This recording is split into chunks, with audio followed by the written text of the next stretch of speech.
Scruffy Audio Network.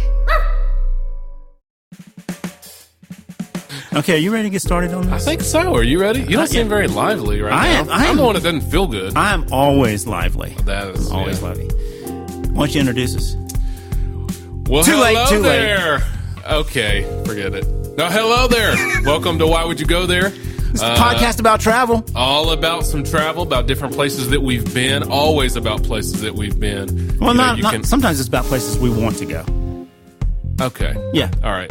Mostly about places I've been and Troy wants to go. Okay, that could be it. That's at least some of it. Yeah, find us on Facebook and Instagram at Why Would You Go There. Find us on Twitter at Why Would You Go. Give us a shout. We'd love to hear feedback and let us know what you think about certain things. If you have anything to add about any of the shows that we talk about, then we, a lot of times we do like a little bit of a recap on that. Yeah, please send us something. And I will tell you, are we going to do a recap? Do whatever you want. Yeah, I do what I want. Leave me alone.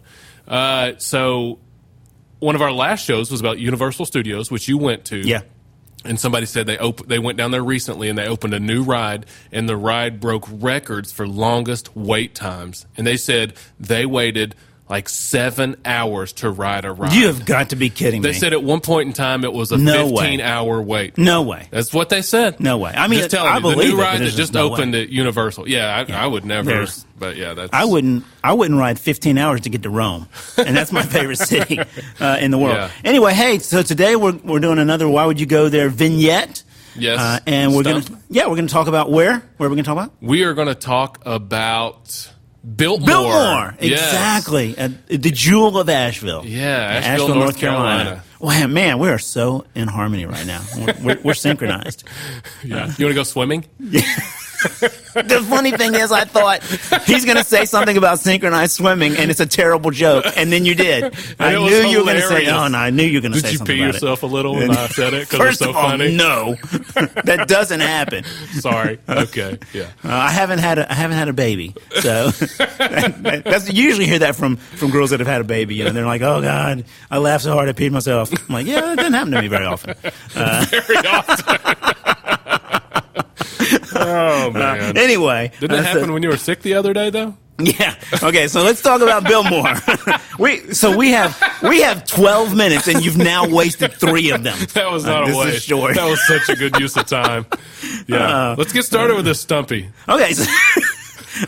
So Biltmore, if you don't know, it was construction started in 1889 by George Vanderbilt. That's the guy that he didn't actually do the labor, but that's the Vanderbilt clan. So, his grandfather built railroads across the country, and that's how they had all their money. So he was born super wealthy. Yeah, he was born. Well, the Vanderbilts. For those kids that don't know, railroads are what trains use nowadays. Since people don't know what railroads are anymore because they're almost obsolete. Well, they're not really obsolete at all, but they don't. Oh man, you're just good, great job, good contribution. Yeah. Okay. Go ahead. So George Vanderbilt, and people in the 80s and 90s, well, really more in the 80s, so there's Vanderbilt genes all the time. So Gloria Vanderbilt, who just recently passed away, this was George Vanderbilt that built Biltmore, is her great uncle. It was her grandfather's brother. So they're all part of that super rich. Of course, you can make your own jeans brand if you're a Vanderbilt and all that kind of stuff. So it took 6 years to build. It's 250 rooms, and it's the largest residential building ever in the U.S. It was at the time. Yeah. It was the largest construction. That's crazy. Yeah.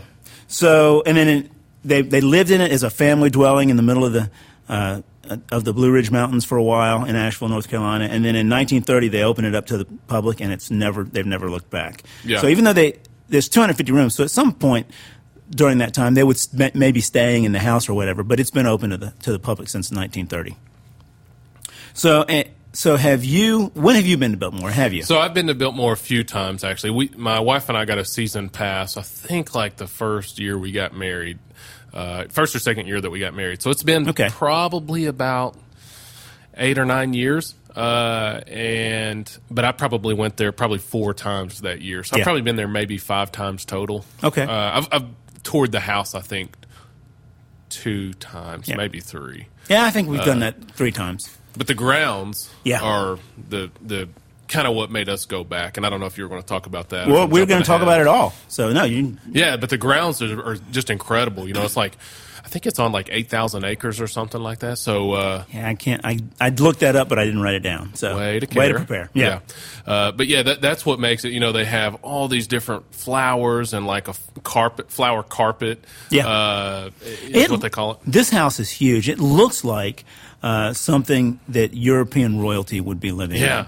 You know, the grounds are beautiful and they're beautifully manicured and everything, and they just have kept that thing up. And now you've got, like you said, the gardens. The house you can tour. They've built a winery there, and you can tour the winery. You have some wine tasting, which is always great. They have Segway tours of the grounds. Did you know that? Oh, I don't think I knew that. You can get on a Segway now, and they've got all these paths all over the grounds, and you can go all over the place. But it's pretty close to where we are here in Knoxville. It's only an hour or so away. Maybe not even that long. And how far is it? An hour? It's a little hour over 15 an hour. minutes? Yeah. But it's really weird because it's situated in like western, mountainous North Carolina. So you have this beautiful grounds, beautiful house that you mentioned doesn't look like it belongs really in the United States, but definitely not in the Southeast or in North Carolina. So it's kind of cool. There's also I don't know if you know this, but there's a comparison one called the Hearst Castle in California. I did not know that. Yeah. And it's very similar in terms of what it is. But it's in California. It's in San Simeon, California. We drove by and kind of saw that. You can see it from, I think it's like the interstate. And it's really nice, but we didn't actually have time to visit it. But I want to visit that at some point, too, to kind of compare the two. Yeah. Yeah. Is it as big? I don't know if it's as big. I think it's similar. I mean, I think there's similar in size. I think it's compared, because it's about the most similar thing to compare to each other. Okay. So I definitely think it's worth the drive from here. It's probably worth the drive from anywhere. If you live close within an hour or so like we do, a season pass or annual pass is a great idea. We did that the first year that we went. We've only had the past 1 year, but we did it because we knew that we were going to go back. We went in the spring. We wanted to see the gardens and everything, and then we knew we wanted to go back at Christmas, and it is magnificent at Christmas. Have you been at Christmas? I have. So yeah, the lights and everything. They decorate it like crazy. So well. So it's beautiful. It's cold. You can get hot chocolate, and it's kind of a nice thing. But the annual pass right now. So just to get into the grounds, it's $85. To get into Biltmore, an annual pass right now is $219. But when we bought it, they had a sale going on, and a lot of times they'll do that in the spring and in the winter. They'll run this sale, and we paid $130. So that's less than 2 trips, and I think we went 3 or 4 times that year. That's what I was going to say. Actually, you can time it to where you can find it more reasonable, more reasonably priced. Because if you buy it in the summer, peak season, or probably at Christmas, you're going to pay more than what you would whenever it's non-peak. Right. So that's a great tip. So, and one other thing, so you can go there and you can now stay on the grounds. They have a Biltmore hotel. You can stay at Biltmore Village. So when they were building this, they actually had to have a place for all of the construction workers, and they constructed a village in the late 1800s for these construction workers to live in, and that village is still in existence. I did not know that. That's cool. So if you go to the park, you get off the interstate and you head down, you make a left to go into Biltmore Estates, and there's a long, it's probably 3 or 4 mile drive, maybe 2 miles, drive through the guard shack and through the visitor and all that stuff, all the way to that winery and the house proper. But if you just turn right there to the right, all of that village is what they built to house people, to build the hotel. And there's we're doing this a little different than we typically do, but there's a restaurant in Biltmore Village called Corner Kitchen that if you're going to Biltmore, you need to schedule a day to go to an evening dinner at Corner Kitchen. I think it was just a house in the village that's been converted to a restaurant. They have great bar and kind of cocktails that are, just fancy cocktails. Which, Yeah. I love fancy cocktails. Yeah. Great food. And if you can look up on the internet, their website says Corner Kitchen. It's not just it's farm to table, but it's what happens in between. Is kind of their motto. Yeah. And I think the Obamas ate What do you there think before. happens in between? I think it's the preparation.